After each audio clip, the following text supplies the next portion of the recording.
उपवासाचा बटाट्याचा खीस तयार करणार आहोत. अगदी मोकळा सुटसुटीत हा बटाट्याचा खीस तयार होतोय. त्यासाठी मी एक बटाटा साल काढून घेतलेला आहे.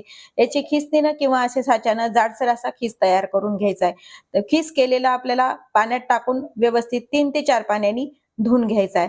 नंतर पाण्यातला खीस काढून एका चाळणीवरती काढून ठेवायचं आहे. त्यातलं पाणी निथळून घ्यायचं. एका पॅन मध्ये शेंगदाण्याचं 2 चमचे तेल टाकून घेतलंय, जिरं टाकून घेतलेले आहे. जिरे तडतडल्यानंतर पाणी काढून घेतलेला खीस आपल्याला यामध्ये टाकून छान परतून घ्यायचा आहे. झाकण टाकून एक वाफ येऊ द्यायची.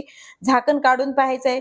नंतर खीस आपल्याला परतून घ्यायचा आहे. खीस तोडून पाहायचं नखानी, व्यवस्थित आपल्याला वाफ आलेली आहे खिसाला. चवीपुरतं मीठ टाकून घ्यायचंय, तिखट टाकायचंय.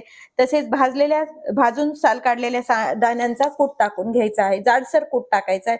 नंतर हे मिक्स करायचंय. पुन्हा एकदा झाकण टाकून घ्यायचंय. झाकण काढून पुन्हा व्यवस्थित वाफ आणून घ्यायची. खीस तोडून पाहायचा. व्यवस्थित खिसाला वाफ आलेली आहे. उपवासाचा बटाटा खीस तयार आहे.